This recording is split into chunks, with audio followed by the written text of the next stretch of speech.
नमस्कार, मैं हूं आशीष अग्रवाल और आप देख रहे हैं एएनबी न्यूज का खास कार्यक्रम राष्ट्र धर्म। आज बात करेंगे नीतीश कुमार की।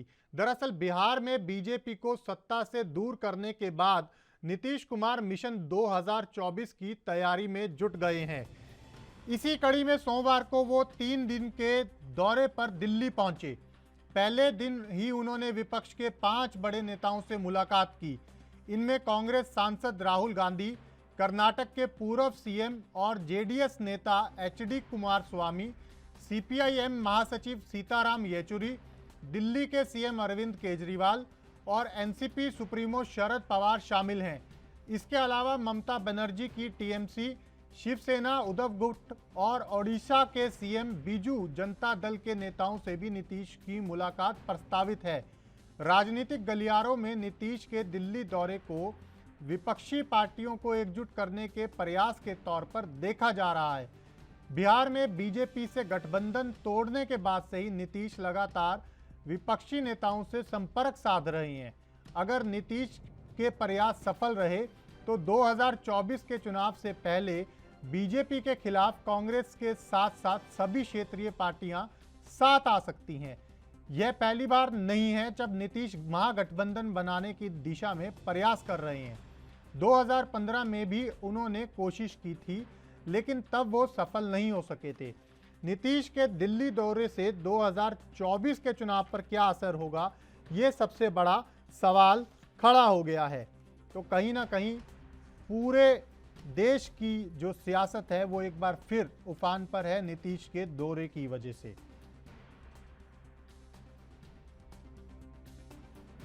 सीपीएम, सीपीआई, हमारे सब लोगों के साथ संबंध और आज नहीं, हमारे यंगर एज से एक संबंध है। और आप जानते हैं इधर हम अलग हो गए थे, लेकिन उसके पहले यहाँ पर कितना बार नीचे से ऊपर हम आते रहते थे। आप लोग नहीं देखे हैं कभी।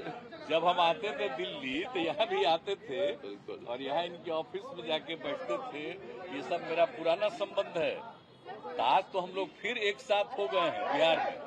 अब हम लोगों की पूरी कोशिश है, आपस में हम लोग सब अब यही बात कर रहे हैं कि हम सब लोग पूरे देश में सब जो है लेफ्ट पार्टी जो स्थानीय पार्टियां हैं डिफरेंट राज्यों में, कांग्रेस, सब अगर एक साथ मिल जाएंगे तो बहुत बड़ी बात होगी। बिहार के मुख्यमंत्री नीतीश कुमार जी दिल्ली में हैं और दिल्ली में अपने प्रवास के दौरान राहुल गांधी जी से मुलाकात की और विपक्ष के अन्य महत्वपूर्ण जो नेता हैं उनसे भी वो मिल रहे हैं और मिलने का प्लान है। और उनका उद्देश्य, जैसे कि उन्होंने खुद कहा कि वो चाहते हैं कि अपोजिशन एक हो जाए और उससे मिल के भारतीय जनता पार्टी को हरा सकते हैं। और मैं समझता हूँ कि बिहार से एक शुरुआत है। जेडीयू ने, नीतीश कुमार जी ने भारतीय जनता पार्टी से अलविदा कह के और जो आरजेडी और कांग्रेस का गठबंधन में साथ में आए हैं और इसी तरह बाकी भी जगह हो जाए। और ये उनकी कल्पना है, उनका सोच है और मैं समझता हूँ कि उनका प्रयास सफल होगा और 2024 में उसके नतीजे भी सामने आएंगे। महत्वपूर्ण ये है कि आज जो देश के समक्ष हालात, चाहे आप राजपथ को कर्तव्य पथ कर लीजिए, रेस कोर्स रोड को लोक कल्याण कर लीजिए, बेरोजगारी मुंह बाए खड़ी है, महंगाई नियंत्रण में नहीं है, अर्थव्यवस्था आपकी लड़खड़ा रही है। आप किसी भी आंकड़े में सर छुपाने की कोशिश कर रहे हैं, वो छुप नहीं पाता। तो उसके लिए क्या होना चाहिए कि नीतिगत तौर पर विकल्प होना चाहिए। नीतीश जी जो मुख्यमंत्री हमारे हैं बिहार के, उनका दिल्ली आना और अलग अलग दलों के नेताओं से मिलना उसी दिशा में एक कड़ी। और ये सवाल किसी व्यक्ति का प्रधानमंत्री बनने के लिए कवायद नहीं है, बल्कि एक सामूहिकता का कैसे निर्माण हो, जो कि एक मिसिंग कंपोनेंट रहा बीते कुछ वर्षों में। उनकी ये कोशिश है और यही बात बार बार तेजस्वी जी, हमारे डिप्टी सीएम, भी दोहरा चुके हैं कई अवसरों पर। लेकिन सर, जब साझा विपक्ष की बात होती है कि 2024 में एक मजबूत और साझा विपक्ष खड़ा हो, तो एक कोई चेहरा तो चाहिए होगा जो कि प्रधानमंत्री के सामने उसको खड़ा किया जाए कि ये हमारा चेहरा। ये जो चेहरे का पूरा गेम है ना, व्याकरण है ना, उसने हमें अंधेरा ही दिखाया, अंधे कुएं में धकेल दिया। 77 में कौन सा चेहरा था जब इंदिरा जी को अपदस्थ किया गया? 89 में कोई चेहरा नहीं था। 2004 में अटल जी के समक्ष कौन सा चेहरा था? ये चेहरे में हम कहते हैं व्यक्ति केंद्रित राजनीति हो जाती है। आत्म केंद्रित राजनीति आत्ममुग्धता को जन्म देती है। मी, माई एंड माइन। हमें डेमोक्रेसी को सामूहिकता में ले जाने की आवश्यकता है। हाँ, रही बात चेहरे की, चेहरा तो कोई भी हो सकता है इनसे बहुत बेहतर हो। ये बिहार बाढ़ में डूब रहा है और मुख्यमंत्री पॉलिटिकल तीर्थ यात्रा पर निकले हैं। ये इसको पॉलिटिकल टूरिज्म कह सकते हैं, राजनीतिक पर्यटन पर। इसके पहले केसीआर भी 6 राज्यों की यात्रा कर चुके हैं, ममता बनर्जी भी दिल्ली कई बार कर कैंप कर चुकी हैं, अब नीतीश जी भी आए हैं। तो चुनाव का मौसम है, चुनाव नज़दीक आ रहा है लोकसभा का, तो ये सारे दल जो हैं वो पॉलिटिकल पर्यटन पर, टूरिज्म पर निकले हैं। लेकिन देखिए इसका कोई परिणाम नहीं निकलने वाला है। और ये 90 के दशक की मानसिकता वाले ये नेता है, उनको बार बार united front, left united front, national front उनको याद आता है। देवेगौड़ा, इंदिरा कुमार गुजराल की सरकार, चंद्रशेखर की सरकार। तो ये भारत उस दौर से बहुत आगे निकल चुका है, लेकिन अभी भी ये 90 वाली मानसिकता में। आज लेफ्ट का क्या हाल है, कोई नाम लेवा नहीं है, केरल छोड़कर कहीं पूरे देश में नहीं है। आज ये जो जातिवादी पार्टियां हैं, इनकी क्या स्थिति है, 1-2 जातियों में केवल ये लोग सिमट गए हैं। और फिर देखिए जो सबसे बड़ी बात है कि राज्यों में लोग एक पार्टी को वोट करते हैं और केंद्र में दूसरी पार्टी को वोट करते हैं। मध्य प्रदेश में, राजस्थान में, छत्तीसगढ़ में हम चुनाव हार गए या हमको कम सीटें मिली, या दिल्ली के अंदर की लोकसभा चुनाव जब हुआ तो बीजेपी स्वीप कर गई। बंगाल में हमको कम सीटें मिली विधानसभा में, लेकिन लोकसभा में 18 सीट हम जीत गए।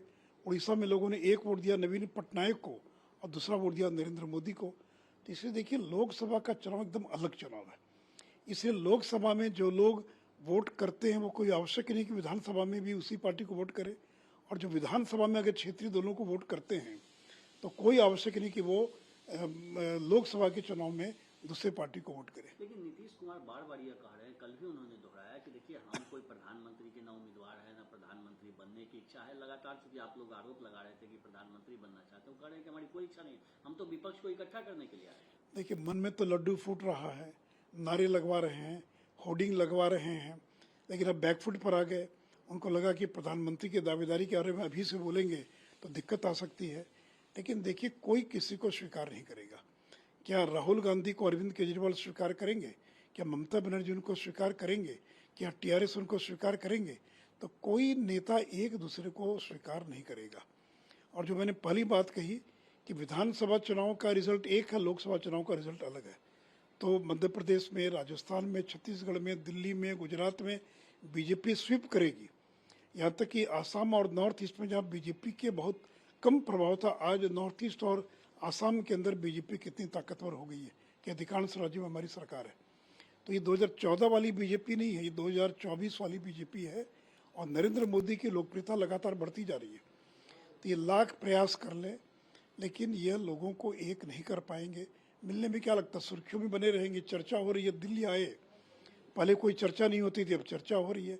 तो केवल मीडिया में बने रहने के लिए ये पॉलिटिकल पर्यटन पर निकले हैं।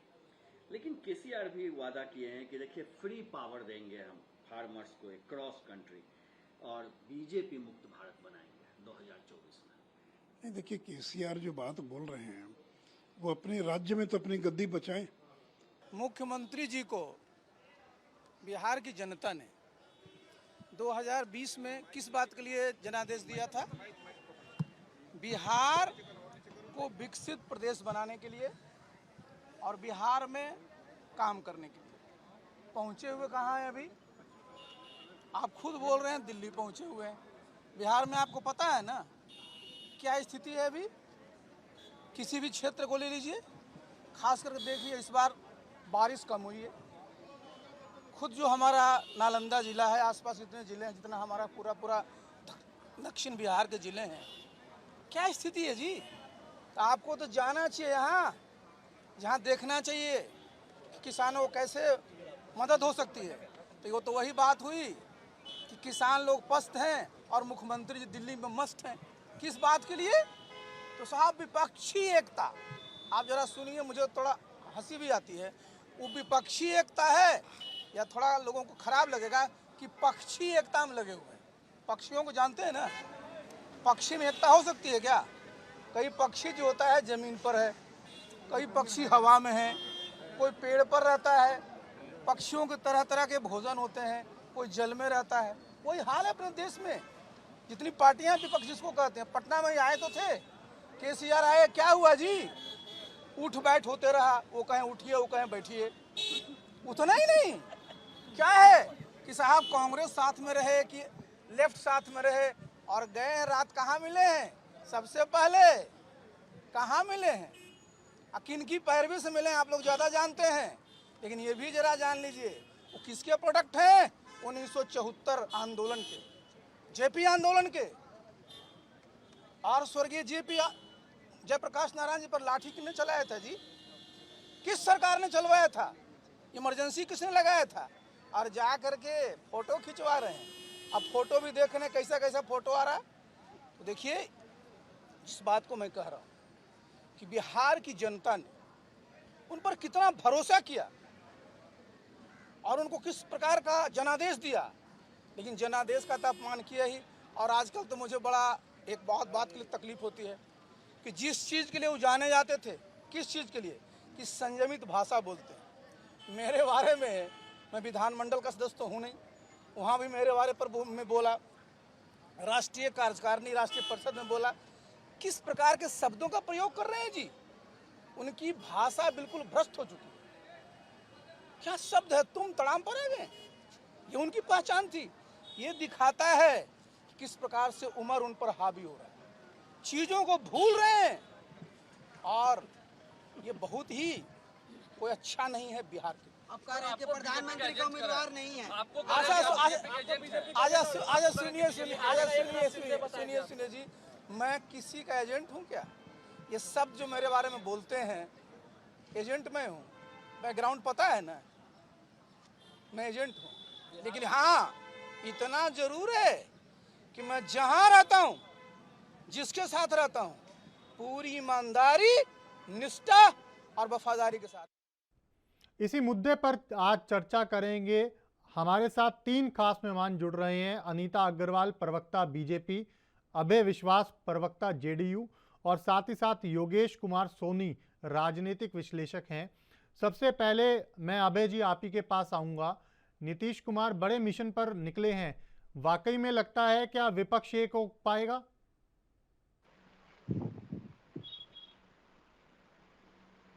आपने जो प्रश्न उठाया है, क्या विपक्ष एक हो पाएगा? निश्चित रूप से विपक्ष एक हो पाएगा। आपने देखा होगा जिस प्रकार से पूरे भारत वर्ष में किसानों की समस्या हावी है, छात्रों की समस्या हावी है, युवाओं की समस्या हावी है। तो ये जितनी समस्याएं हैं, उन सभी समस्याओं को लेकर जितनी भी विपक्ष की पार्टियां हैं, चाहे वो लेफ्ट हो, चाहे वो कांग्रेस हो या अन्य क्षेत्रीय दल हो, सभी इनके रवैये से परेशान हैं। आम जनता परेशान है। तो निश्चित रूप से सबको इनको पदच्युत करने के लिए, भाजपा को हटाने के लिए एक मंच पर आना होगा। और इसके लिए माननीय मुख्यमंत्री नीतीश कुमार जी ने बिहार से जो पहल चालू की है, यह वाकई में 2024 के चुनाव में नया रंग खिलाएगा, जो हम सबों को देखने को मिलेगा। तो आने वाले समय में विपक्ष पूरी एकजुटता के साथ चुनावी मैदान में आएगा और इसका एक अलग स्वरूप हम सभी को देखने को मिलेगा। चेहरा कौन होगा, लेकिन ये भी बड़ा सवाल है। नहीं, यह अभी कोई बड़ा सवाल नहीं है। बड़ा सवाल यह है कि हम सभी मिलकर के कैसे विपक्षी पार्टियों को एकजुट करेंगे। जितने भी विपक्ष की पार्टियां हैं, सबको हम अभी एकजुट करने के प्रयास में हमारे नेता माननीय मुख्यमंत्री नीतीश कुमार जी लगे हैं। अगर सब लोग एकजुट हो जाएंगे, उसके बाद तय हो जाएगा कि कौन होगा प्रधानमंत्री का उम्मीदवार। इस पर अभी कहाँ कड़ी कहाँ मचान, इस पर अभी बढ़ने की कोई परिभाषा नहीं है, इस पर अभी जाने की कोई बात नहीं है। मेरे हिसाब से अभी इस पर चर्चा ही नहीं करनी चाहिए कि कौन होगा उम्मीदवार। हमारे नेता भी कहते हैं बार बार कि अभी यह तो मुद्दा ही दूर है। अभी हम निकले हैं विपक्षी पार्टियों को एकजुट करने के प्रयास में और लोग उसको हवा दे रहे हैं कि उम्मीदवार कौन होगा। पेट में दर्द जब उठने लगता है तो दवा आदमी खोजने लगता है और बहाना बनाना चालू कर देता है। वही लेकिन भारतीय जनता पार्टी के नेताओं को है, अभी हम एकजुट कर रहे हैं। अभय जी, लेकिन ये प्रयास तो 2015 में भी किया गया था, उस समय सफलता हाथ नहीं लगी थी। इस बार उम्मीद है या सिर्फ प्रयास ही रह जाएंगे? देखिए, प्रयास इस बार प्रयास नहीं है, इस बार ठोस और मजबूत सोच के साथ माननीय मुख्यमंत्री नीतीश कुमार जी निकले हैं और इनके मिशन में अन्य विपक्षी दल भी साथ दे रहे हैं। तो इस बार प्रयास पूर्ण रूप से सफल होगा। समय का इंतजार क्यों, देखने को मिलेगा। ठीक है, लेकिन आपने बीजेपी नेताओं के बयान भी सुने होंगे। चर्चा शुरू करने से पहले हमने जो बाइट्स प्ले की अपने ही चैनल पर, वो आपने सुनी कि किस तरीके से बीजेपी के जो नेता हैं वो नीतीश कुमार के इस दौरे को कहीं ना कहीं पॉलिटिकल तीर्थ यात्रा बता रहे हैं। उनका स्पष्ट तौर पर कहना है कि मीडिया की सुर्खियों में बने रहने के लिए ये मीटिंग्स की जा रही हैं, उसके अलावा इन मीटिंग्स का कोई अभी मायने नहीं है। देखिए जी, 2000 हम लोग जब इस बार एनडीए की सरकार बनी 2020 में जी, तो उसके पहले हमारे साथ माननीय उप मुख्यमंत्री सुशील कुमार मोदी जी साथ में थे। लेकिन जब 2020 के बाद की सरकारें बनी उसमें सुशील कुमार मोदी जी को बिहार से आउट कर दिया गया। आप ध्यान निकाल करके देख लीजिए कि 2020 के में जब एनडीए की सरकार बिहार में बनी उसके बाद सुशील मोदी जी का कितना क्या नाता था जी। इनको तो केंद्र में भेज दिया गया फंडिंग में, और जब फिर गठबंधन टूटा भारतीय जनता पार्टी से और हम लोग महागठबंधन के साथ गए तो बिहार में नीतीश कुमार के खिलाफ बोलने वाला कोई भाजपा में नेता नहीं मिला। और सुशील मोदी जी ठेकाए हुए थे केंद्र में, बिना मतलब का जाकर के पड़े हुए थे दिल्ली में, उनको तो संटिंग कर दिया गया था, ना एक ज्ञान आता था ना वो बोल पाते थे। लेकिन जब उनसे हटा गया तो सुशील मोदी जी को बोलने का एक मौका मिल गया फिर, और वो लगातार हावी इसलिए हैं, वो लगातार सरकार के खिलाफ, बिहार सरकार के खिलाफ इसलिए बोल रहे हैं कि हो सकता है कि केंद्र सरकार की कृपा पर उनको भी कुछ मिल जाए। और उन्हीं का यह प्रयास है कि वो बार बार इस प्रकार का उलूल जुलूल बातें करके लोगों को दिग्भ्रमित करने का प्रयास करते हैं। वो हम आपकी चैनल पे जो बाइक सुनाया जा रहा था मैंने उसको सुना है। उन्होंने एक बात और है अभय जी, यहाँ पर नीतीश कुमार जी से पहले केसीआर साहब भी जो विपक्षी दलों के नेता हैं उनसे मिल चुके हैं। ममता बनर्जी भी पिछले दिनों हमने देखा कि दिल्ली में डेरा डाले हुए बैठी रही और उन्होंने भी लगातार बड़े नेताओं से मुलाकात करके इसी तरह की स्थितियों को बनाने का प्रयास किया ताकि जो विपक्ष है वो एकजुट हो, लेकिन बावजूद इसके कोई बहुत सकारात्मक परिणाम सामने नहीं आ पाए। तो ऐसे में क्या उम्मीद लग रही है कि इस बार नीतीश कुमार जी इस चीज़ को सफल कर पाएंगे? क्या जो अभी उनकी मीटिंग्स हुई हैं, कुछ आप लोगों के पास पुख्ता कोई जानकारी निकल कर आई है, क्या बातचीत हुई है? देखिए, बातचीत जो भी हुई है, लेकिन सभी का मिशन क्या है जी? मिशन सीधा एक है, 2024 का लोकसभा चुनाव, और सभी चाहते हैं कि केंद्र से भाजपा हटे। यह माननीय मुख्यमंत्री नीतीश कुमार जी भी चाहते हैं, केसीआर साहब भी चाहते हैं, ममता बनर्जी जी भी चाहती हैं। तो इन सभी का मिशन जब एक है, जब हमारा लक्ष्य एक है, तो निश्चित रूप से हमें उस पर चलने के लिए एक हमने लिखा है अपने भी बात पे, हमने कई बार लिखा है कि जब बड़ी सोच के साथ आप किसी मिशन को लेकर के चलते हैं तो छोटी छोटी बातों को नजरअंदाज करना पड़ेगा। जब हम बड़ी सपना लेकर के चलते हैं ना तो छोटी छोटी सपनाओं को हमें छोटी छोटी खुशियों से उसको नजरअंदाज करके हमको आगे बढ़ना पड़ता है। और यही 2024 का लोकसभा चुनाव एक बड़ी सोच है, बड़ा मिशन है, और जब आप बड़ा मिशन पे काम करते हैं तो छोटी छोटी चीजें नजरअंदाज कर दी जाती है। चलिए सबका मिशन एक है। ठीक है, लौटूंगा मैं आपके पास। अनीता जी, सफलता मिलेगी। अनीता जी, आवाज मिल रही है आपको? जी हाँ, आ रही है। मिशन 2024 की तैयारियों में नीतीश कुमार जी तो जुट गए हैं, इसी को लेकर ये मुलाकात हो रही है।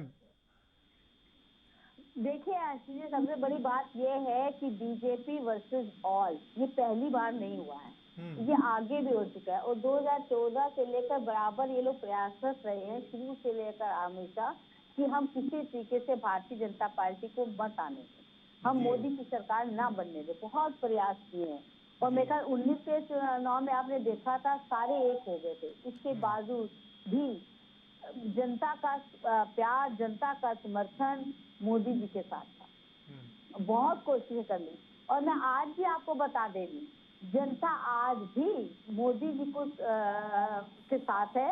तो मोदी जी ने आज जो भी काम किए हैं वो जनहित के लिए और जनता के लिए, सबका साथ, सबका विकास, सबका विश्वास लेकर चले हैं। उन्होंने कभी ये नहीं किया कि ये इसके लिए उन्होंने जो भी योजनाएं दी वो निचले स्तर तक दी और सबके लिए दी। उसमें किसी को उन्होंने ये नहीं कहा कि इसको देनी, इसको नहीं देनी। बाकी लोगों में आपने देखा होगा जितनी भी सरकारें रही हैं, जब मनमोहन सिंह की सरकार थी तो उन्होंने एक शब्द कहे थे कि यहाँ पे सबसे पहला अधिकार मुसलमानों का है।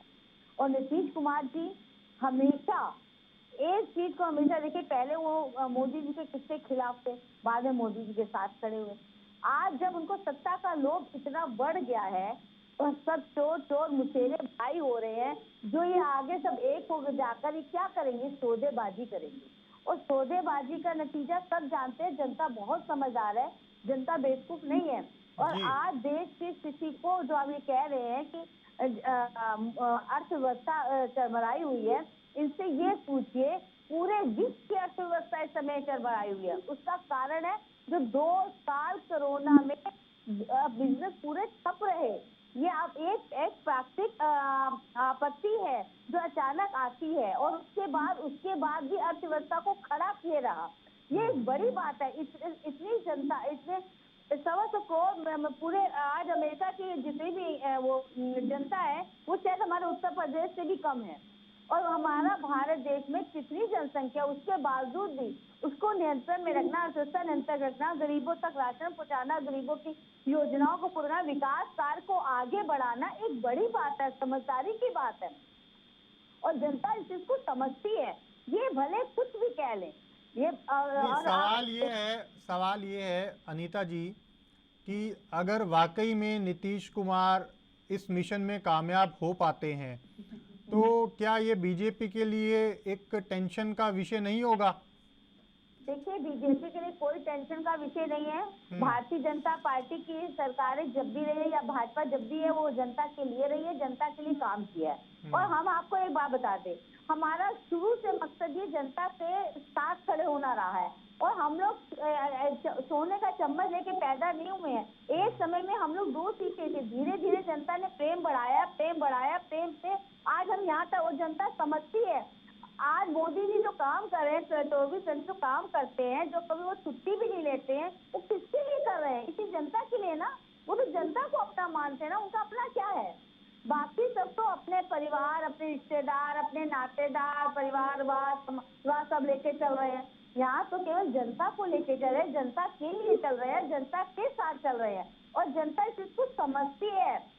आज विपक्ष जो भी कर रहा है वो भी उनको मालूम है कि क्यों कर रहा है, किससे कर रहा है। अभी महाराष्ट्र में आपने देखा क्या हुआ, और उसके बाद आप देखिए धीरे धीरे सारे राज्यों में भारतीय जनता पार्टी क्यों आती है। हमारे उत्तर प्रदेश एक मिसाल है। उत्तर प्रदेश योगी जी जितना अच्छा काम कर रहे हैं, आज कम से कम लोग कहते हैं कि वाकई में मोदी और योगी की जोड़ी जो है वो देश को बहुत ऊपर तक पहुंचा देगी।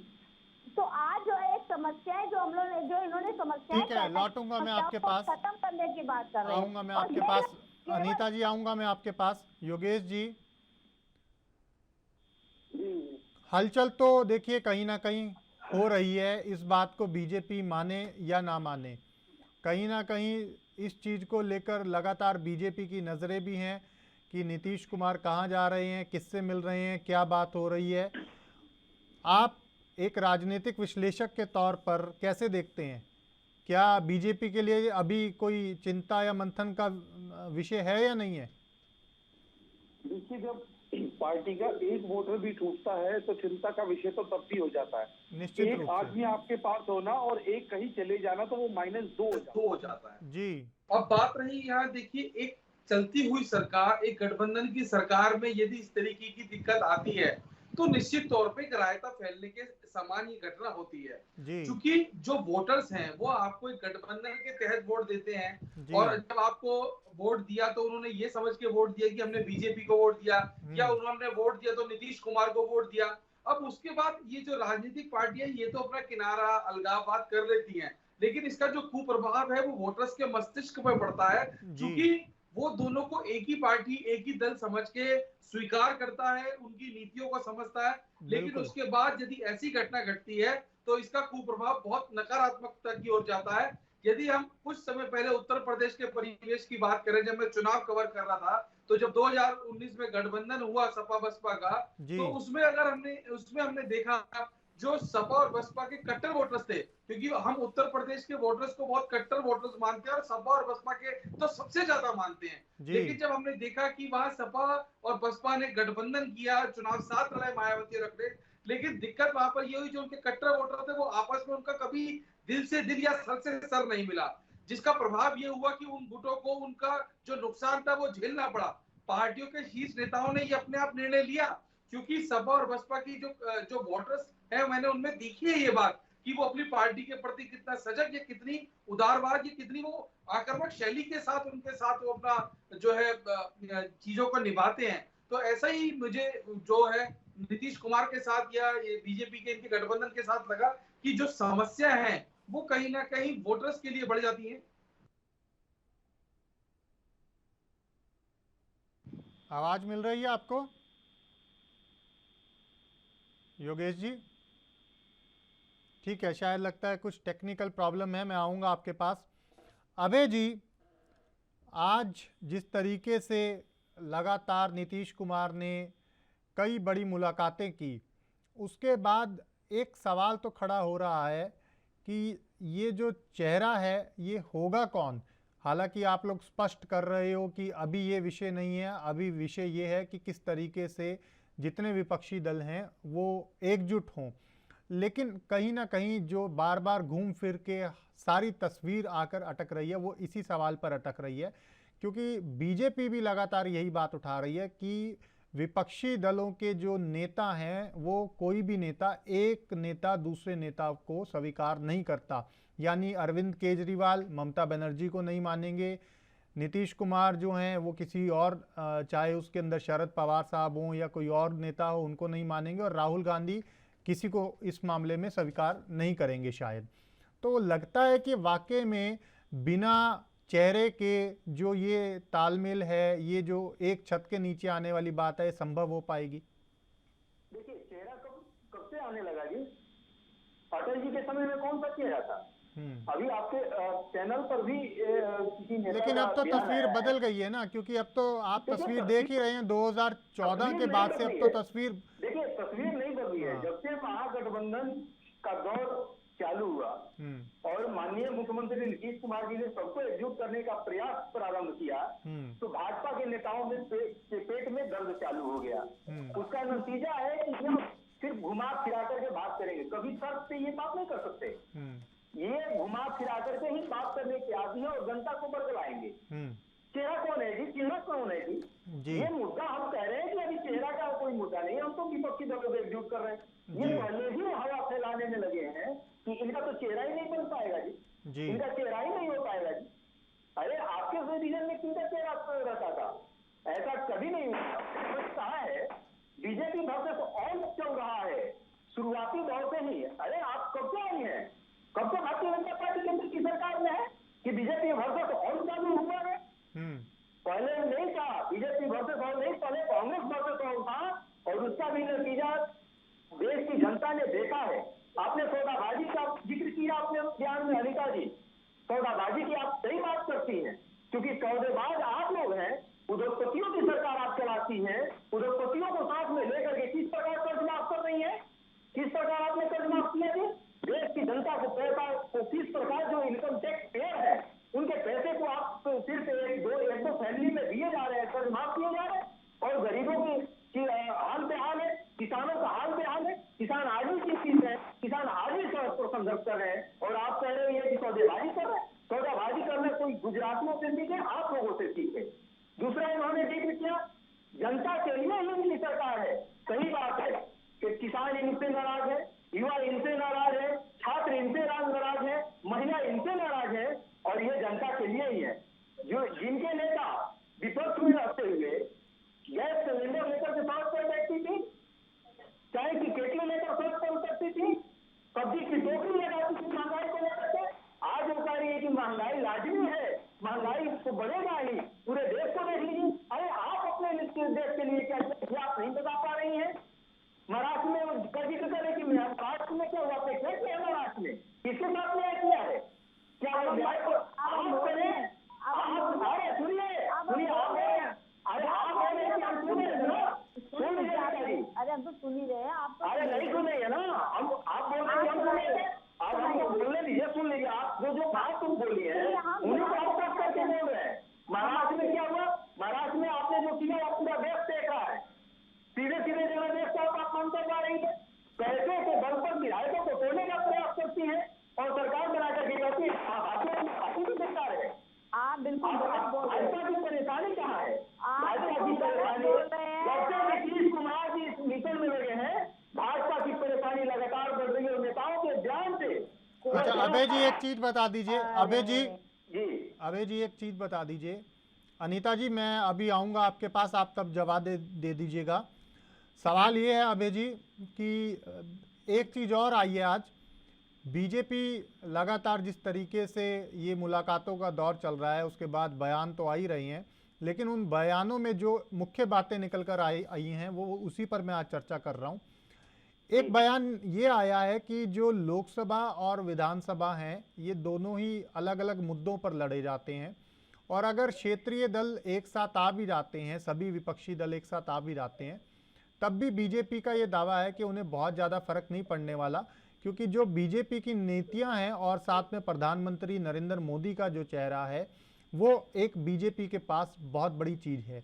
तो क्या वाकई में आपको लगता है कि ये जो लोकसभा और विधानसभा अलग अलग परिस्थितियों में आमतौर पर जो लड़े जाते हैं, अलग अलग मुद्दों पर लड़े जाते हैं, अगर क्षेत्रीय दल एक साथ आ भी जाते हैं तो क्या वाकई में आपको लगता है विपक्षी दल इतनी सीटें ला पाएंगे कि सरकार बना पाए?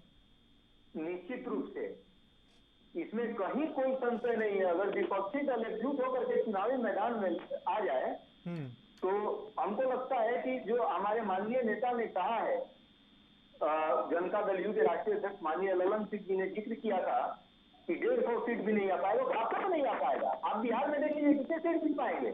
आप जेडीयू और आरजेडी, कांग्रेस, वाम दल, इन बिहार के परिप्रेक्ष्य में ही हम बात कर ले तो यह इन चारों दलों का अगर वोट परसेंटेज केंद्र के चुनाव का ही जो लोकसभा का चुनाव अगर उनके वोट परसेंटेज उस समय को जोड़ दें तो भारतीय जनता पार्टी अधिकांशतः सीटों पर हार का सपना देखेगी। हम मुश्किल से 5 सीट भी नहीं मिल पाएगी। बगल में झारखंड में देख लीजिए, अगर सभी लोग एकजुट हो जाए, विपक्षी दल एकजुट होकर के चुनावी मैदान में आए तो ये कहीं नहीं दिखेंगे। बंगाल में इन्होंने कहा, बंगाल में अगर विपक्षी दल एकजुट होकर के एक साथ आ जाए, ममता जी, कांग्रेस, अगर तीनों एक साथ आ जाए तो भाजपा का नामो निशान वहां से समाप्त हो जाएगा। चलिए ठीक है, फिलहाल एक छोटे से ब्रेक का वक्त हो गया है। एक छोटे से ब्रेक के बाद भी चर्चा जारी रहेगी। छोटा सा ब्रेक।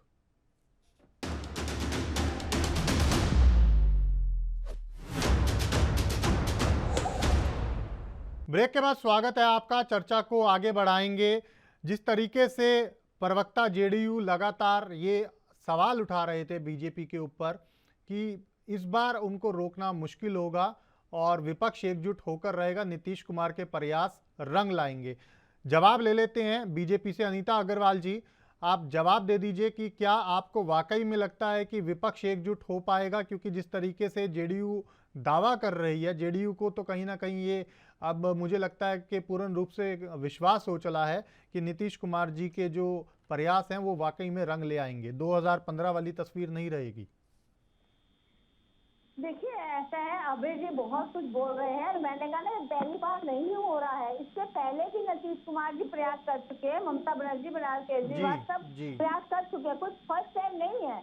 लेकिन हमने कहा ना जनता का भरोसा, जनता का विश्वास बढ़ेगा। जनता बेवकूफ नहीं है, जनता बहुत समझदार है और इस चीज को उनको समझना चाहिए। ये बहुत बड़े बड़े बोल रहे हैं ना, मैं 24 के बाद ये मेरे साथ डिबेट पे बैठेंगे तब इनको पूछेंगे कि आप बताइए क्या है। आप याद रखिएगा इस बात को। हम आपको जो आज जनता जो है ना, आज मोदी जी को इतना स्नेह कर रही है, इतना प्रेम कर रही है, क्योंकि आज इतनी विपरीत परिस्थितियों में उसी प्रेम का नतीजा है अनिता जी की आज किसान सड़क पे है। अब आप उसी प्रेम का नतीजा है कि पूरा युवा हल्ला कर रहा है। कोई वहाँ नहीं कर रहा है जनाब, आप बिल्कुल ये आप विपक्षी दल पूरा देश में है। अब हम कह रहे हैं ना, आप जब अब आप पहले जवाब सुन लीजिए ना, अब आपके पेट में क्यों दर्द हो रही है ये बताइए। अब आप क्यों नहीं सुनना चाहते हैं? तो यही आप सदन में करते हैं, यही आप लोग डिबेट में करते हैं। पहले आपने किया, इतना मचाते हैं कि आप दूसरे की बात सुनना ही नहीं चाहते हैं। सही बात बोली, तो कौन मचाता है? पूरा देश देख रहा है। आपने शांत होकर सुने, फर्जी आंकड़े पेश करके आप बोल रही है। कहीं फर्जी आंकड़े नहीं है।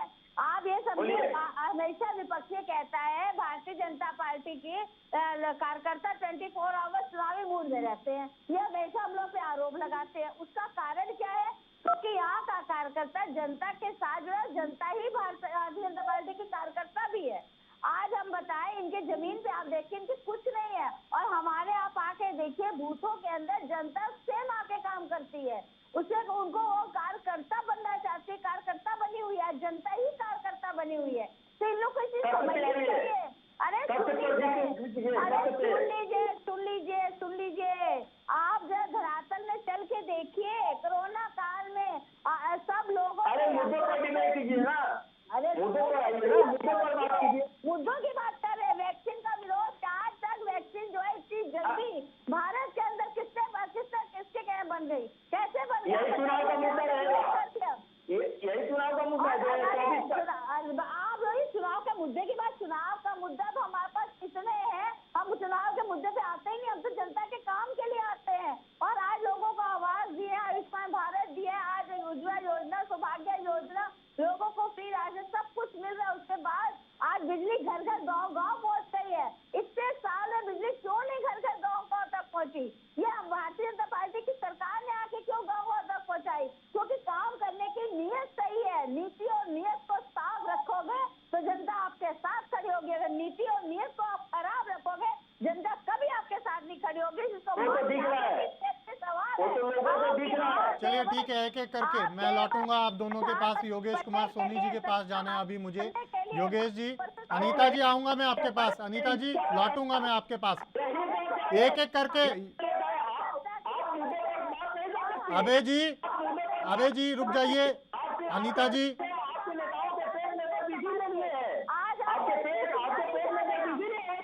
अबे जी मैं आपके पास आऊंगा। अनीता जी, योगेश जी आवाज मिल रही है आपको? सवाल ये है कि नीतीश कुमार ने एक बयान दिया है और कहा है कि ना मैं पीएम पद का दावेदार हूं, ना मैं चाहता हूं। क्या वाकई में ऐसा है? आपको क्या लगता है, क्या बिना चाहत के ही नीतीश कुमार इतनी मेहनत कर रहे हैं? बिहार में पहले पोस्टर लगते हैं, फिर दिल्ली में नीतीश कुमार मुलाकातों में डटते हैं।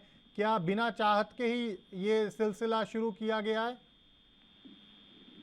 देखिए, राजनीति में कुछ शब्दों की कीमत नहीं है जी। आज की डेट में जो दौर चल रहा है वो किसी भी स्थिति में चल रहा है, और नीतीश कुमार जिस तरीके से 2 बार गठबंधन तोड़ चुके हैं, उस हिसाब से किसी की बात पे भरोसा करना थोड़ा मुश्किल हो जाता है, क्योंकि अब राजनीति में किसी भी तयशुदा बात की प्रामाणिकता तो नहीं मिलती है हम लोगों को, क्योंकि जिस दल की आप सबसे ज्यादा बुराई करते हो, जिसके लिए आप इतनी कट्टरवाद की जहरीली बातें करते हो, खतरनाक बातें करते हो, उसके बाद आप उनका दामन पकड़ के एक साथ भी खड़े होते हो। मैंने अपने पिछले चंक में भी उत्तर प्रदेश के परिवेश में बात करी, फिर करता हूँ। जैसे कि सपा बसपा की हम बात कर रहे थे, इतने ध्रुवी कट्टर दल हैं, फिर वो एक साथ उतर आए हैं, तो उसके बावजूद लोगों को समझना मुश्किल होता है। मेरी बात अधूरी रह गई थी पिछले चंक में। बताना चाहता हूँ कि इसका जो प्रभाव है वो जनता के ऊपर पड़ता है, वोटर्स के ऊपर पड़ता है। कि अभी नीतीश कुमार अलग हुए, कल को अगले महीने 6 महीने बाद अगले चुनावों तक 24 के बाद फिर साथ आ जाए, फिर आप क्या कहोगे? तो इसी मारे आज की राजनीति जो है वो बहुत अद्भुत तरीके के परिवेश में चली गई है, और जनता इस बात को जितनी गंभीरता से दशक भर पहले लेती थी, अब उतनी गंभीरता से नहीं लेती है राजनीति को, क्योंकि आपको विकल्प के तौर पे कहीं तो वोट डालना होता है। तो इसका जो प्रभाव है वो हमें देखने को मिलता है। बात रही नीतीश कुमार की, देखिए निश्चित तौर पे ऐसा कोई आदमी नहीं इस दुनिया में, कोई ऐसा नेता नहीं जो पद का लालची ना हो। तो उन्होंने जिस तरीके से विपक्ष को साधा है और विपक्ष में अपनी उन्होंने गंभीरता दिखाने की कोशिश करी है, बशर्ते जिन दलों से वो मिले आज दिल्ली में, जिनसे मीटिंग हुई है केजरीवाल से या तमाम राहुल गांधी से, तमाम लोगों से, क्या वो उनकी उत्तरी प्रतिक्रिया पर अपना उत्तर वैसे ही देंगे जिस तरीके की वो अपेक्षा लेके आए हैं। तो मुझे लगता है कि अभी पिक्चर अभी बाकी है। मेरे दोस्त वाले तर्ज की कहावत पर हम लोगों को प्रतीक्षा करनी चाहिए कि इस मीटिंग के मायने क्या है, इसका उत्तर क्या आएगा और इसमें किस तरीके से चीजों को एंटर किया जाएगा। और चूंकि 2024 पास में है, मजबूत दल के रूप में आज नीतीश कुमार साथ में जुड़ते हैं, तो इस बात में कोई दोहराई नहीं, नीतीश कुमार अपना एक वजूद, अपना वर्चस्व रखते हैं बिहार की राजनीति में। तो यहाँ पर वो विपक्ष के साथ उतर के एक महागठबंधन को दोबारा जिंदा करते हैं, दोबारा एक्टिव करते हैं। लेकिन देखना ये होगा कि कितना कारगर सिद्ध होगा, क्योंकि यहाँ भी जो मोदी लहर है पिछले 2014 से लगातार बनी हुई है। और मुझे लग रहा है जो इतना रिकॉर्ड तोड़ जो जीत हासिल हुई है देश की आजादी के बाद 14 और 19 की, तो मुझे लगता है कि 2024 में भी कहीं ना कहीं उस तरीके के आंकड़े अगर आते हैं तो बेहद आश्चर्यचकित करने वाला काम होगा और देश की राजनीति में एक नई भारत लिखी जाएगी। लेकिन विपक्ष का काम है अपना काम करना, वो बखूबी कर रहा है और एकजुट होके, और विपक्ष होना चाहिए लोकतंत्र की मजबूती के लिए। और यदि वो इस तरीके से काम करते हैं तो ये देखना होगा कि वो जनता की कसौटी पे कितना खरा उतरते हैं, क्योंकि आज विपक्ष में मुद्दा महंगाई का है, बेरोजगारी का है, तमाम ऐसे मुद्दे हैं, लेकिन वो कितना बुलाने में सार्थक होते हैं, कितना बुलाने में कामयाब होते हैं, प्रश्न सिर्फ यही है और इसका उत्तर भी यही है। तो मुझे लगता है कि इनकी जो मुलाकात है वो कहीं ना कहीं देखना पड़ेगा कि किस ओर जाती है। बिल्कुल यही सवाल है कि बिहार से शुरुआत बेशक कर दी गई है नीतीश कुमार की तरफ से, लेकिन 2024 होते होते नतीजे आ पाएंगे क्या? क्योंकि अभी बहुत वक्त है, करीबन 1.5 से पौने 2 साल का वक्त है, और ऐसे में क्या तमाम विपक्षी दल एक प्लेटफॉर्म पर आ पाते हैं, नहीं आ पाते, एक राय बनती है, नहीं बनती, ये बहुत बड़ा सवाल है। और ठीक कहा आपने योगेश जी कि इन मुलाकातों के मायने भी समझने होंगे, इन मुलाकातों में क्या बात हुई, किन एजेंडों के ऊपर चर्चा हुई, अभी इस बात का भी इंतज़ार है, क्योंकि पूरी तस्वीर अभी निकल कर आना बाकी है। बहरहाल अबे जी, एक इन सब स्थितियों के बीच बात ये भी निकल कर आ रही है, नीतीश कुमार जी ने भले ही कहा है कि सबसे मेरा पुराना नाता है, और इसमें कोई दो राय नहीं कि सबसे वो मिलते जुलते रहे हैं, और जिस तरीके से बीजेपी तो अब चुटकियाँ लेने लगी है कि कभी इस दल में तो कभी उस दल के साथ, लेकिन जिस तरीके से सबको एक साथ लाना है ये एक बड़ी बात है। और इसमें आपको लगता है कि जो सबसे बड़ी मुश्किल है वो, चाहे टीएमसी की हम बात कर लें, चाहे हम आम आदमी पार्टी की बात कर लें, तो क्या ये लोग मानेंगे? कांग्रेस की बात कर लें विशेष तौर पर, क्योंकि आप अगर देखिए कि राष्ट्रीय स्तर पर भी इस वक्त कहीं ना कहीं जिस तरीके से आम आदमी पार्टी और कांग्रेस जो है वो एक दूसरे के विरोधी दल बने हुए हैं, तो अगर वो दल एक साथ आते हैं तो कहीं ना कहीं उनको निश्चित रूप से नुकसान होने का डर है, उनका वोट बैंक ना खिसक जाए। तो ये तो एक बहुत बड़ा चैलेंज है नीतीश कुमार जी के लिए जो उन्होंने ले लिया घर बैठे बिठाए। नहीं देखिए, चैलेंज तो आदमी जब बड़ा सपना लेके उसके चलता है तो चैलेंज, हर एक चैलेंज का सामना करना पड़ता है। और माननीय मुख्यमंत्री नीतीश कुमार जी विभिन्न परिस्थितियों में राजनीति करके आगे बढ़े हैं। वो एक महान स्वतंत्रता सेनानी के लड़का रहे, समाजवादी आंदोलन के पुरोधार है, समाजवादी आंदोलन में उन्होंने बढ़ चढ़ करके हिस्सा लिया और वहीं पे उन्होंने चैलेंज लेकर के आगे बढ़ने का काम किया बिहार में।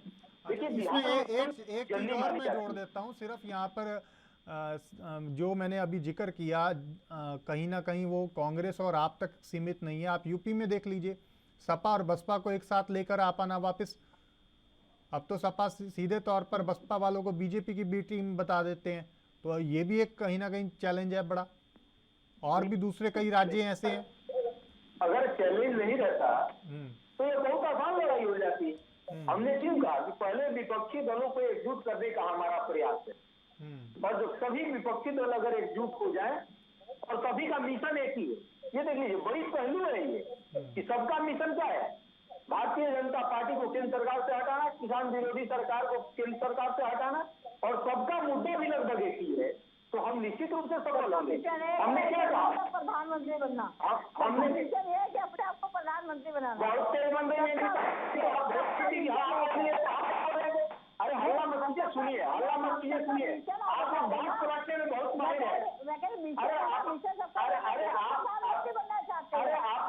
यही आपका पेट में दर्द है, आपका पेट में दर्द यही है, आपके नहीं, आपके नेता के पेट में दर्द है, तो आपका तो लाजमी है, आप किस गली आपकी बातों को हमको लेना ही नहीं। अरे बिना तथ्य की बातें करेंगी, बिना तथ्य की आप बात कर सकती है। कितने राज्यों में सरकार बना दी, बहुत ज्यादा लोग परसेंटेज आया, कितने लोग आया था, है कुछ जानकारी, कुछ पढ़ी लिखी, अरे कुछ पढ़ती लिखती है, कुछ पढ़ती लिखती है कि नहीं पढ़ती? हम तो बहुत अनपढ़ गवार, हमें तो कुछ आता ही नहीं, हम जनता भाई साहब, हमको तो कुछ आता ही नहीं, हमको बहुत अनपढ़ है, हमें आपसे सीखने की जरूरत है कि कैसे कितने राज्यों में सरकारें बना ली, हमें आपसे सीखने की जरूरत है। कितना परसेंटेज हो जाएगा, कभी बैठ करके कैलकुलेशन कीजिए, सीखना चाहिए ना, नहीं आप बैठिए, चाहिए कैसे इसीलिए कह रहा है, इसीलिए कह रहा है कि थोड़ा सा पढ़ लीजिए और वो परसेंटेज भी ध्यान देंगे। आप लोग ये उन्होंने बातें जो है ना, उसमें कुछ नहीं रखा है, उसमें कुछ नहीं रखा है, सही बात करना सीख लीजिए, आपको बहुत अच्छा होगा, सबसे बात कीजिए। चलिए सुनिए अनीता जी, अबे जी, ये मंच बहस का नहीं चर्चा का है, बहस का नहीं चर्चा का है, एक एक करके सार्थक चर्चा करेंगे। अनीता जी मैं आपके पास आऊंगा, एक बारी बारी अपनी, आपकी जब बारी आएगी आपकी टर्न में आपको मैं पूरा मौका दूंगा, पूरा मौका दूंगा अनीता जी। अबे जी ऐसे नहीं, एक एक करके। अबे जी आप अपनी बात कंप्लीट कर लीजिए, अनीता जी लौटूंगा मैं आपके पास, आप रुक जाइए। अबे जी आप कंप्लीट कीजिए। हमने पहले ही कहा बहुत कि ये जब आप बड़ा सपना लेकर के चलते हैं तो चैलेंज बहुत ज्यादा होता है और उसके लिए छोटी छोटी बातों को नजरअंदाज करना पड़ता है।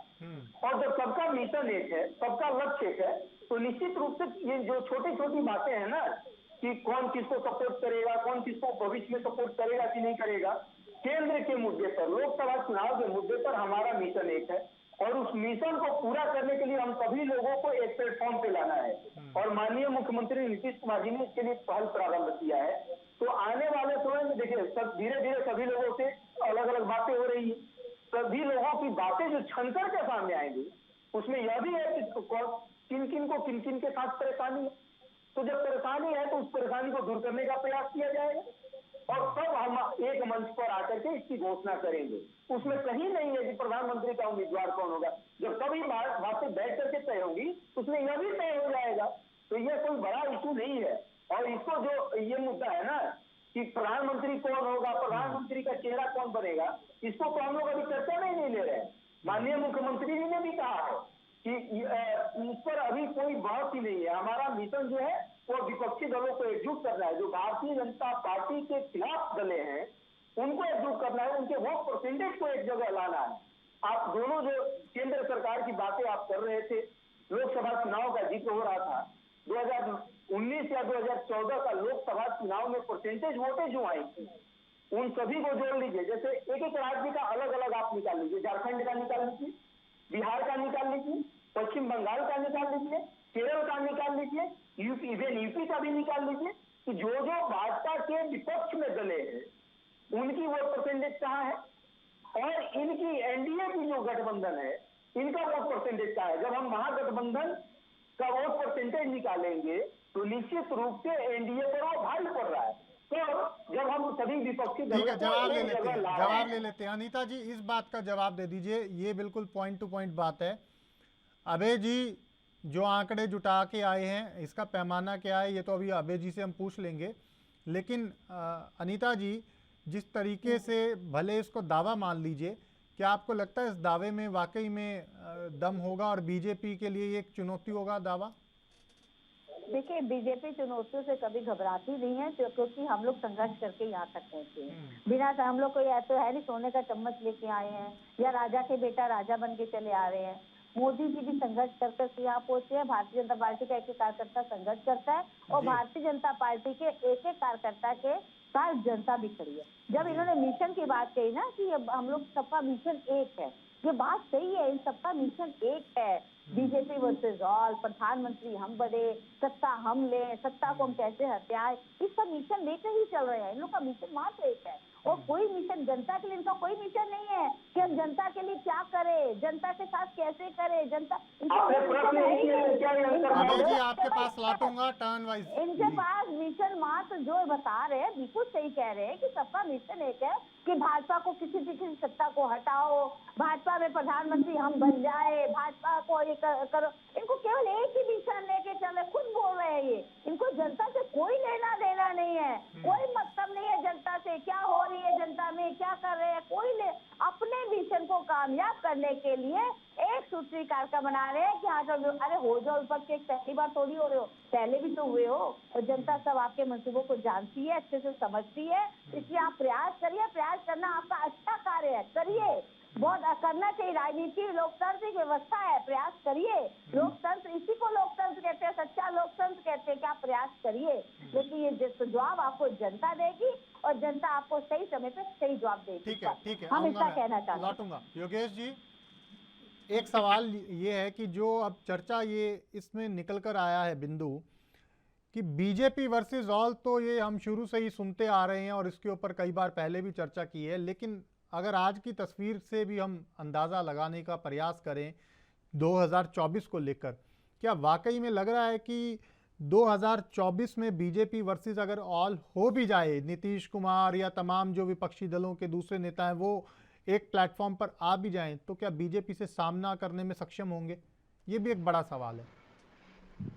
देखिए, आज के दौर में भारतीय राजनीति में क्या लिखा है, भविष्य के गर्भ में क्या छुपा है हम नहीं कह सकते हैं। ठीक है, कोई दोहराई नहीं है कि बीजेपी वर्सेस महागठबंधन है कि कुछ कर पाएंगे या नहीं कर पाएंगे, लेकिन हर एक पार्टी का समय होता है। मेरा आकलन ये है, लगभग 2 दशकों की पत्रकारिता के आधार पे मैं बताता हूँ कि हर चीज का समय होता है। इस समय बीजेपी का फुल फ्लैश समय है। बीजेपी ने वहां सरकारें बनाई जहां सरकार बनाने में कभी उन्होंने कल्पना भी नहीं करी थी। ठीक है। और आज की डेट में अगर मोदी की नियत और नीति के आधार पे लोग उनको पसंद कर रहे हैं और उनको लगता है कि ऐसे है, तो वो कहीं ना कहीं उस चीज को सार्थक करने में कामयाब होंगे। और बात रहती है, देखिए कोई दोहराई नहीं है कि अगर महागठबंधन तरीके से और अपने पे आ जाए तो वो किसी मौजूदा सरकार को गिराने में या उसको हिलाने में सक्षम नहीं है। स्थिति यह है कि जो विपक्ष है वो अहम मुद्दों से कहीं ना कहीं दूर है। अहम मुद्दों को ना वो बुलाने में कामयाब हो रहा है, ना वो किसी चीज को एंटर कर रहा है। बीजेपी में विपक्ष में महागठबंधन में नीतीश का आना एक बहुत अच्छी बात है और विपक्ष के लिए बड़ी बात भी है। लेकिन देखना ये होगा कि जिस तरीके से वो इस बार फिर दोबारा से गठबंधन तोड़ के आए, क्या बिहार की जनता, क्या देश की जनता उनको उसी रूप में स्वीकार कर सकती है, क्या स्वीकार कर रही है? क्योंकि एक चीज का 2-2 बार या 2-3 बार हो जाना कहीं ना कहीं उसकी जो छवि है उस पर सवालिया निशान खड़े कर देता है। तो इसका अभी जो प्रभाव है जनता के रूप में, जैसा मैं बार बार कह रहा हूं, वो देखना अभी बाकी होगा कि क्या जो नीतीश कुमार के जो वोटर्स हैं, जो भाजपा के वोटर्स हैं, जो एक नीति एक नियत के साथ जिन्होंने उनको वोट दिया महागठबंधन को, उनका रिएक्शन क्या है। तो अभी वो ग्राउंड लेवल पे रिपोर्टिंग होना और ग्राउंड लेवल पे जनता का तर्क आना, ये अभी बाकी है। ये अभी बाकी है। इसमें एक चीज और मैं जोड़ देता हूँ योगेश जी, एक चीज और मैं जोड़ देता हूँ कि कांग्रेस भारत जोड़ो यात्रा निकालने जा रही है। हालांकि ये कांग्रेस का खुद का मिशन है और खुद की कांग्रेस की यात्रा है, लेकिन अगर वाकई में तमाम जो विपक्षी दल हैं वो एक प्लेटफॉर्म पर आ पाते और ये तमाम जो विपक्षी दल के नेता हैं मिलकर ये अगर इस तरह की यात्रा को निकालते, तो क्या आपको लगता नहीं कि उसका इम्पैक्ट और ज्यादा अच्छा आता? निश्चित तौर पे एक और एक करके 11, एक और एक मिला के 111, फिर मिला के 1011। अगर वो चीजें उतनी गंभीरता से ले पाए। देखिए, विपक्ष का मतलब, अब महागठबंधन का मतलब ये मत समझिए कि सब सही चल रहा है या कोई किसी को मौका देगा। अरविंद केजरीवाल उभरते नेता है, क्या वो नीतीश कुमार को इस तरीके से मौका दे सकते हैं जिस तरीके से वो कहें कि मैं पीएम पद के लिए प्रत्याशी बनूं या मैं उसके लिए घोषणा करता हूं? या नहीं, आप अभी विधानसभा चुनाव ही देख लीजिए ना, चाहे हिमाचल की बात हो, चाहे गुजरात की बात हो, वहां पर कांग्रेस जिस तरीके से बीजेपी के सामने लड़ती आई है, और आज पहली बार हिमाचल में ऐसा हो रहा है कि बीजेपी और कांग्रेस के अलावा कोई तीसरी पार्टी वहां पर मैदान में है। गुजरात में भी आप स्थिति को देख लीजिए, बीजेपी और कांग्रेस के साथ साथ जो क्षेत्रीय दल थे उनके बाद आम आदमी पार्टी की दस्तक कहीं ना कहीं वहां पर बड़ी उपस्थिति अपना दर्ज कराने का पूरी की पूरी जो टीम है आम आदमी पार्टी की वो प्रयास कर रही है। जी, तो मैं वही बताना चाहता हूँ आपके कि विपक्ष में महागठबंधन में जिस तरीके से वो अपने आप को सुपर बॉसेस करके एंट्री करना चाहते हैं नीतीश को, क्या वो दर्जा मिलेगा? क्या ठीक उनको है। वो सम्मान मिलेगा? देखिए, हम बात कर रहे थे ममता बनर्जी की, हम बात कर रहे हैं अरविंद केजरीवाल की, तमाम ऐसे नेता हैं जो इस पद के लिए रेस में हैं। तो ये जरूरी नहीं है कि जिस तरीके से बिहार में उन्होंने अपने आप को प्रस्तुत करा, ऐसे ही वो महागठबंधन में अपने आप को दे और उनको वो तवज्जो मिले। ऐसा जरूरी नहीं है, ये राजनीति है। कल कौन कब कहां किसके पाले में किस आधार पर आ जाए किसी को नहीं पता। और बदलते परिवेश में, बदलते स्वरूप में भारतीय राजनीति का जो हमने हाल देखा है, उसमें कुछ भी कहना मुझे लगता है बहुत जल्दबाजी होती है। हर क्रिया प्रतिक्रिया के लिए बहुत बड़ी प्रत्यक्ष की जरूरत है और एक्शन ऑफ प्लान हर एक का अपना ठीक है अपना अभय हर जी, एक की अपनी अलग ठीक सोच है, ठीक है, शुक्रिया योगेश जी, शुक्रिया। अभय जी, वक्त नहीं है, 30 सेकंड में फटाफट फाइनल कमेंट दे दीजिए। जी बहुत बहुत धन्यवाद। योगेश जी ने बहुत अच्छा राजनीतिक विश्लेषण में अपना बातों को रखा है। और हम चर्चा कर रहे थे जो ना राज्य वाइज कितना किसको वोट आया और 2014 और 19 की ही बात कर रहे हैं, जब भाजपा पूरी तरीके से जवान थी। संक्षिप्त तो में, जल्दी से, समय नहीं है मेरे पास जी। निश्चित रूप से अंत में हम यही कहेंगे, भारतीय जनता पार्टी के नेता संपूर्ण तरीके से अगर अपनी बातों को रखे तो डिबेट में मजा आता है। और निश्चित रूप से आने वाले समय ठीक है, में अनीता जी एक लाइन में फाइनल कमेंट दे दीजिए। शुक्रिया, शुक्रिया अभय जी, अभय जी शुक्रिया। अनीता जी एक लाइन में फाइनल कमेंट, 10 सेकंड जल्दी से।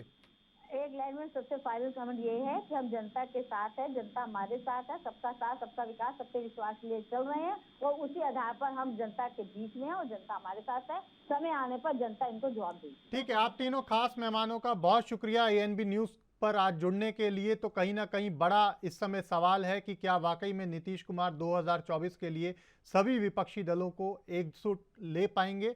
फिलहाल एएनबी न्यूज पर आज के लिए इतना ही। नमस्कार।